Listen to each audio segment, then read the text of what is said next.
At hindi na rin bibisan ang uniform and clothing allowance na 8,000 pesos kada taon mula sa 7,000 pesos. Mga kababayan. Hello po mga ka-Jesnabs. Welcome back po sa ating channel. Pag-usapan po ulit natin itong tax exemption na ibinigay ng DOF. May hatid po kaming magandang balita at maagang pamasko mula sa Department of Finance. Bilang tugon sa direktiba ng ating Pangulong Bongbong Marcos Jr. na pag-aanin ang pasanin ng bawat taxpayer. Paalala lang po na taxpayers po kaming mga teachers na gusto rin namin itong mga kahit konting tax exemptions mula sa BIR o sa Department of Finance. Tataasan na po natin ang limit ng mga tax-free na benepisyo para sa lahat ng empleyado, sa gobyerno man o pribadong sektor. At hindi na po ito kailangan dumaan pa sa Kongreso. Pwede na po itong ipatupad agad-agad ng ehekutibo. Ginawa po namin ito para ipadama sa ating mga masisipag na manggagawa ang ginhawa dahil deserve din niyo po ito. At ito po ay bahagi ng mas malawak na layunin ng DOF na gawing mas patas, makatao, at may malasakit ang ating tax system. Ibig sabihin po nito, mas lalaki ang maiuwi ninyong kita at matutulungan ito kayong maibsan ang gastusin nyo sa araw-araw. Halimbawa, para sa mga empleyado sa pribadong sektor, tataas sa 12 na araw ang magiging tax-free na monetized vacation leave credits nyo mula sa dating 10 araw lamang.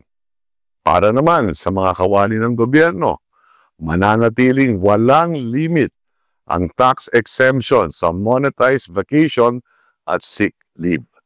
Napakaganda ng balita nito para sa mga principal, mga employees at saka mga supervisors natin at saka superiors sa Department of Education. Pero sa teachers po, secretary, wala po kaming monetization of service credit kada taon. Wala po yan, kaya hindi po yan mararamdaman ng mga teachers na sa public, sa DepEd. Sana ay mabigyan kami ng ganitong incentive na may monetization of service credits. Hanggang 12,000 pesos na kada taon ang hindi bubuwisan sa inyong medical assistance mula sa 10,000 piso. Kasama rin ang medical cash allowance para sa inyong dependents na 2,000 pesos per semester na ang tax-free mula 1,500 pesos. Mga ka-Jesnab sa DepEd, meron ba tayong 10,000 na medical allowance ngayon? Wala naman po, kundi meron tayong 7,000 na cash allowance pero pang HMO lang ito. Kaya kahit pataasan ang exemption up to 12,000 pesos ay hindi po natin yan mararamdaman. Lalong-lalo na nawala po tayong mga assistance para sa ating mga anak na per semester. Nako, sino bang mga masiswerteng empleyado ang merong ganyan? Wala po yan sa DepEd. At gayon, papalapit ang Pasko. Hanggang 6,000 pesos kada taon ang tax-free limit para sa mga Christmas bonus at gifts. Kabilang nyo rin dito ang anniversary gifts. Dati, 5,000 pesos lamang. Nako po, Secretary, mukhang hindi mo talaga alam kung magkano ang natatanggap ng mga empleyado sa gobyerno. Ang cash gift po namin ay 5,000 pesos lang. At saka yung anniversary bonus po namin ay 5,000 pesos lang ulit. Pero yung anniversary bonus na yan ay every 5 years po ibinibigay. Kaya kahit po ito ay magkaroon ng tax exemption up to 6,000 ay hindi po yan mararamdaman ng ordinaryong teacher or mga ordinaryong empleyado. Baka sa mga executive, matataas yung kanilang cash gift, so sila pa siguro itong makakaramdam ng ganyang benepisyo. Naku po.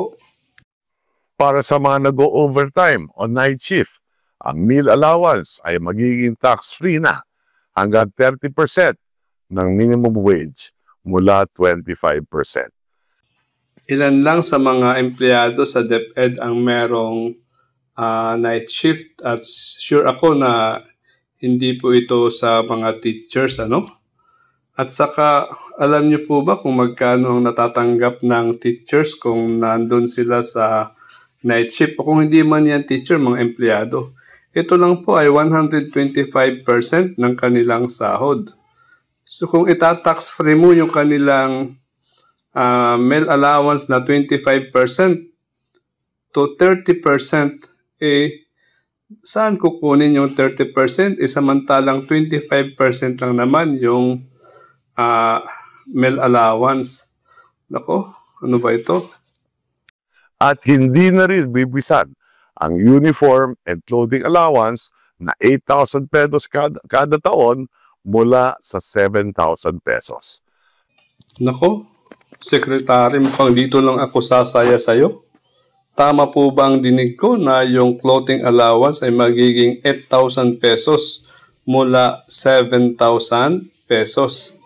Kasi nung unang pakaintindi ko ay walang tax yung 7,000 na clothing allowance at gagawin ng 8,000 yung non-taxable. So kung tama na magiging 8,000 pesos yung clothing allowance, lahat ng mga nasa gobyerno, ay nako, kami po ay talagang matutuwa kung ganyan nga ang pagkakaintindi namin.